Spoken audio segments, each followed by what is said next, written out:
Hello CA students inter final foundation जो video देख रहे हैं भाई सबके लिए बात कर रहा हूं। आपका एग्जाम जो मई 23 में आने वाला है उसके लिए बहुत इंपॉर्टेंट चीज हम लोगों को डिस्कस करना है। जो बच्चे एग्जाम देते हैं वो एग्जाम में ऐसे डूब चुके हैं कि सबसे पहले भूल चुके हैं भाई हमारा शरीर भी कुछ है, और भूल चुके हैं कुछ इंपॉर्टेंट चीज जो कि उनको देखना चाहिए before going to exam hall. तो मैं इस वीडियो में बताने वाला हूं वो खास खास क्या क्या चीज है जो कि आप नेग्लेक्ट जरूर कर रहे होंगे। अगर आपके दोस्त मई 23 में एग्जाम दे रहे हैं, इंटर फाइनल जो भी, तो उनके साथ ये वीडियो जरूर शेयर करिएगा। और आप देख रहे हैं तो पूरा एक बार फटाफट देख लीजिएगा। तो सबसे पहले मैं आपके इंस्टीट्यूट के वेबसाइट पर आया और यहां पर अगर आप बैक बैक करके देखेंगे इंपॉर्टेंट अनाउंसमेंट्स में एग्जामिनेशंस में इंस्टीट्यूट ने डाल रखा है स्टूडेंट सेक्शन में जाकर एग्जामिनेशन में जून 23 का एक अलग से लिंक, ये बहुत इंपॉर्टेंट है। और इसके बाद आपने एडमिट कार्ड अभी तक डाउनलोड कर ही लिया होगा। एडमिट कार्ड तो ठीक है, अपने जगह पर सही है। जो बच्चे पहली बार एग्जाम दे रहे हैं वो बहुत ध्यान से इस बात को सुनेंगे। यहाँ पे देखो क्या दिया हुआ, और specimen copies of answer books and attendance register, guidance notes for foundation exam, for inter exam, for final exam. मुझे पता है आप ये सब मिस कर चुके हैं, तो स्पेसिमेन कॉपीज देख लेने में क्या बुराई है भाई साहब। तो स्पेसिमेन कॉपीज जैसे यदि आप देखोगे तो वो इस तरीके का है जो कि आपको फिल करने के लिए गाइड कर रहा है कि इस तरह से ये दिया हुआ रहता है। अब क्या होता है ना, एग्जाम हॉल में फर्स्ट टाइम आप ये फर्स्ट पेज देखते हो तो कुछ ना कुछ गड़बड़ कर देते हो, कहाँ पे क्या भरना है। एक तो सबसे पहले ये ध्यान देना, एग्जाम हॉल में कभी भी इस फर्स्ट पेज में अपना कहीं पर भी ओम श्री गणेशाय नमः, जय सरस्वती माता, ये सब कुछ भी नहीं लिखना है। कोई सतिया वतिया सिंबल विंबल नहीं बनाना है, वरना पेपर विथेल्ड हो जाएगा। ये बहुतों का हुआ हुआ है, ना अंदर में ना बाहर में।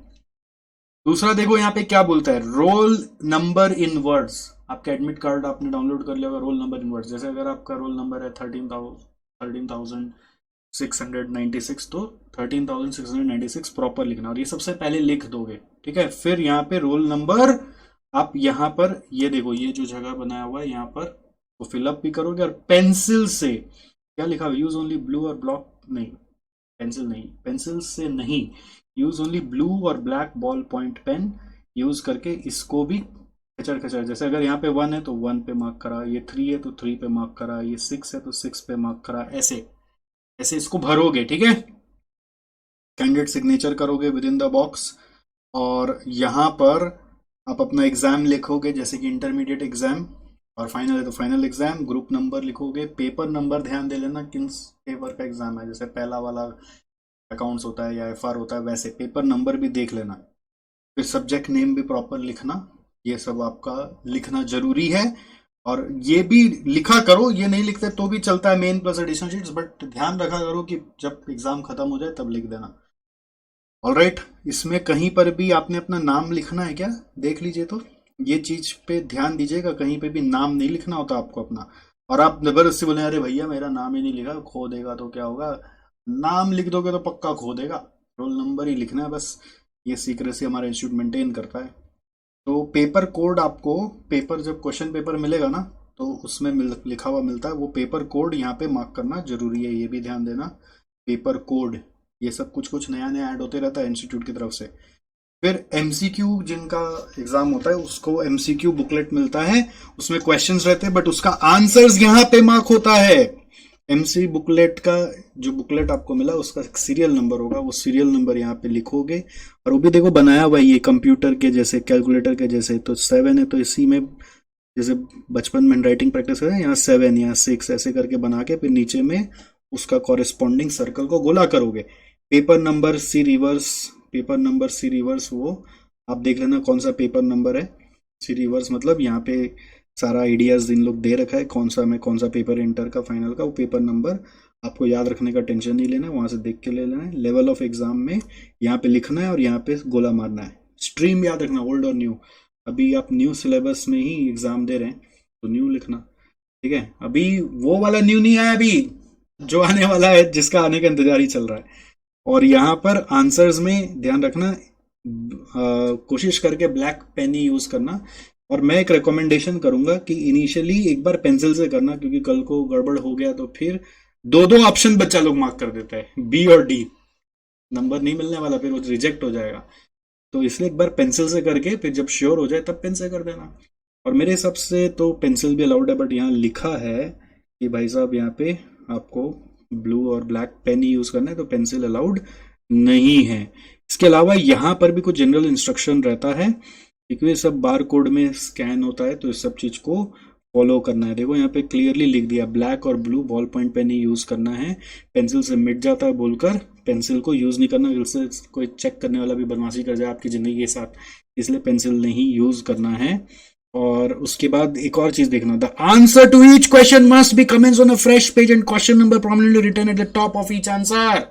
आप लोग जगह खाली छोड़कर देख, तो जैसे अपनी कॉपी बनाना आत्मा दुखता था ना पेज छोड़ने में, लास्ट दो लाइन से भी नया आंसर चालू कर देते थे, वो मत करिएगा। यहाँ पर अगर पहला दो लाइन भी यूज हो गया है एक पेज का, तो नेक्स्ट पेज में जाके ही फ्रेश आंसर स्टार्ट करिए। और बड़ा बड़ा, जैसे मैंने आपको क्लासेस में सिखाया ना, solution to question number this, part A B C D भी करो ना, वो भी बीच में लिखेगा। याद है क्या आपको कैसे हम लोग क्लास में करते थे? हाँ, भूल गए आप? सोल्यूशन टू क्वेश्चन नंबर ऐसे बीच में लिखते हैं, solution to question number this part A B जो भी है। और यहाँ पे देखो क्या लिखा हुआ है, सिंबल्स लाइक ओम श्री जीसस 786। अगर आप ये सब किया तो भाई आपका एग्जाम विथहेल्ड हो जाएगा, ठीक है। जय जिनेन्द्र ये सब साई राम कुछ नहीं लिखना है। और before submission to invigilator take care to score out the blank pages if any that you might have left. अगर बीच में ब्लैंक पेज छोड़ दे तो उसको भी कैंसिल कर देना, ठीक है, क्योंकि वो सब अनफेयर मान लिया जाता है। हो सकता है इंस्टीट्यूट सोचेगा कि आपने ब्लैंक इसलिए छोड़ा है कि आप चाहते हो इन्विजिलेटर खुद ही लिख के और मार्क्स दे दे। अच्छा, ऐसा तो नहीं होता है, बट ऐसा सोचा जा सकता है। और देखो एमसीक्यू आंसर फील्ड्स के लिए यहाँ पे लिख दिया अभी एच बी पेंसिल, हाँ यही मैं खोज रहा था, कहीं तो लिखा होना चाहिए था पेंसिल का, तो भी एच बी पेंसिल यूज करना है, ये ध्यान रखिएगा, पेंसिल से ही करिएगा।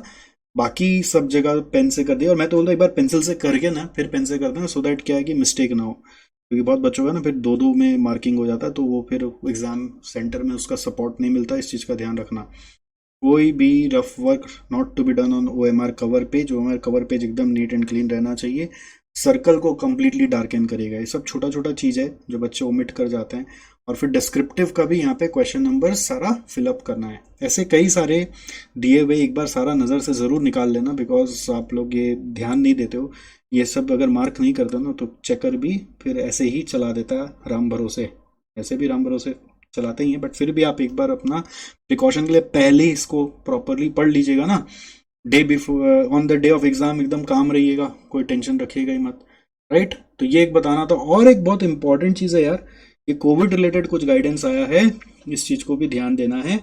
कोविड रिलेटेड गाइडेंस में इंस्टीट्यूट बोल रहा है कि भाई साहब मास्क ऑन फेस ऑप्शनल है, अगर थोड़ा भी अगर आपको सेंसिटिविटी ज़्यादा है तो एक फेस शील्ड आता है, वो ये ऑप्शनल लिखा हुआ, ध्यान देना, ये आप ले जा सकते हो, है ना। कोई अगल बगल में जैसे देखो कोई क्या पता स्नीज करता हुआ आ जाए, यू डोंट नो, तो एक फेस शील्ड आप यूज कर सकते हो, you can use, there is no wrong in that, no there is no need to hesitate. भैया आपने इतना दिन मेहनत किया, पढ़ाई किया है, और किसी और के छींकने के कारण आप बीमार पड़ जाएंगे और पूरा कबाड़ा हो जाएगा, तो क्या होगा। इसलिए mask on face, face shield मैं बोल रहा था, फेस शील्ड वो भी आप यूज कर सकते हो। मास्क ऑन फेस मैंडेटरी नहीं है, ऑप्शनल है।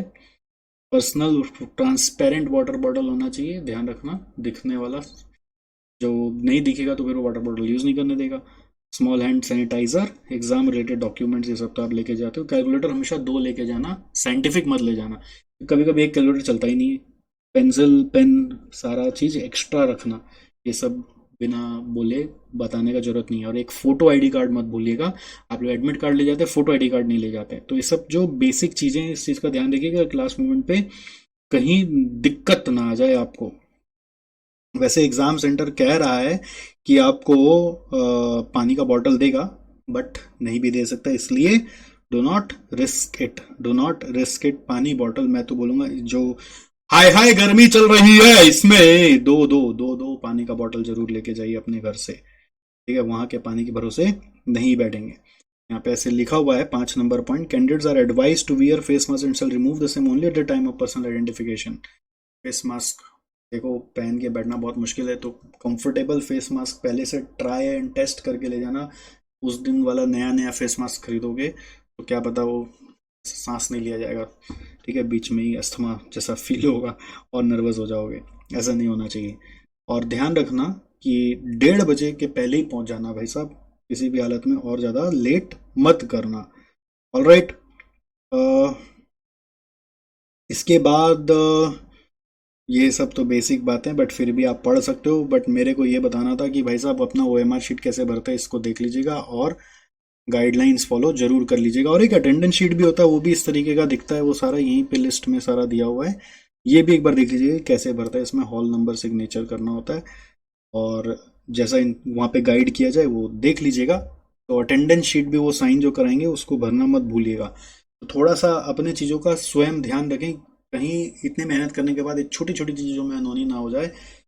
गर्मी बहुत ज़्यादा है, इसलिए इसका खास ध्यान रखेंगे, है ना, अपने आप को हाइड्रेटेड रखेंगे, है ना। दही जरूर खा के जाइए, थोड़ा पेट और मस्तिष्क ठंडा रहता है, या छाछ जरूर पी के जाइएगा, ये बॉडी का हाइड्रेशन को बैलेंस करता है। और पानी 2 बॉटल लेके जाइएगा, गर्म ले जाने का जरूरत नहीं, गर्म ऐसे ही बहुत पड़ेगा। कॉटन कपड़ा पहनिएगा, बहुत ज़्यादा मोटा कपड़ा भी मत पहन लीजिए, क्योंकि एग्ज़ाम हॉल में AC नहीं रहेगा, और गर्मी जो है अभी वो बर्दाश्त करना पड़ेगा, है ना। हैंकर चीफ हो सके तो 2 कैरी कर लीजिएगा, एक से कई बार बनता नहीं, क्योंकि वो पसीना पसीना में हो सकता है बह जाए। पानी जरूर पीते रहिएगा, हर थोड़ी थोड़ी देर में पानी का बॉटल सामने रखकर बीच बीच में पीते रहिएगा, जिससे कि बॉडी टेम्परेचर बैलेंस्ड रहे। और डीप ब्रीदिंग करते हुए आराम से एग्जाम दीजिएगा।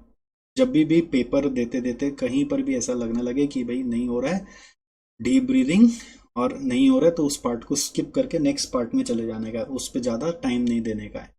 नहीं हो रहा, नहीं हो रहा, नहीं हो रहा, नहीं हो रहा करके वेट नहीं करने का, ध्यान रहेगा इस चीज़ का। दिमाग पीछे से बहुत कुछ बोलने लगे, जैसे कोई हार्ड क्वेश्चन देखने लगेंगे आप, आपको लगेगा अरे बाप रे, अरे अरे अरे मैं तो गया, अरे मैं तो डूब गया, अरे मैं तो मर गया, अरे मेरा तो पूरा मेहनत खराब हो गया, अरे। तो उसका आंसर कुछ मत दीजिएगा, उसको डीप ब्रीदिंग करके काम डाउन करिएगा, और आगे का सोचिएगा, जितना आता है पूरा करने का कोशिश करिएगा, किसी भी कीमत पे पूरा 3 घंटा को यूटिलाइज करिएगा। और जब तक अभी एग्जाम नहीं होता है, देखो आप लोग कई बार घर में बैठे बैठे ना एकदम रोस्ट हो चुके हो, माइंड एकदम फ्रस्ट्रेट हो चुका है, तो मेक श्योर कि आप ब्रेक्स ले लेकर पढ़ रहे हैं। ऐसे रूम में बैठे बैठे लोथ की तरह बैठे बैठे एकदम सड़ नहीं रहे हैं, ऐसा नहीं हो। थोड़ा सा ऑकवर्ड वर्ड यूज करूं, बट ये हो रहा है बहुत बच्चों के साथ, मैं सुन रहा हूँ। तो इसलिए आप थोड़ा सा ना ब्रेक लेकर एकदम खुशी खुशी मन से पढ़िए, एकदम इतना प्रेशर मत लीजिए। हर 2-2 3-3 घंटा में जाइए, मम्मी पापा से मिलिए, भाई बहन से मिलिए, नीचे घूम के आइए, एक राउंड मारिए, है ना। सुबह सुबह हो सके तो मॉर्निंग वॉक जरूर करिए, थोड़ा सा ना फ्रेशनेस रहेगा ना बॉडी में, तो आपका रिटेंशन भी अच्छा रहेगा। बाकी तो आप मेहनत किए ही हैं। और इसके अलावा कोई भी सवाल हो तो मुझे कमेंट में पूछना मत भूलिएगा, I will be happy to answer. तब तक के लिए wish you best of lucks and all the best. Alright, I want to see you from open heart passing this exam in this attempt itself. Just be happy and chill inside to feel the chill outside. All right, bye bye, see you soon.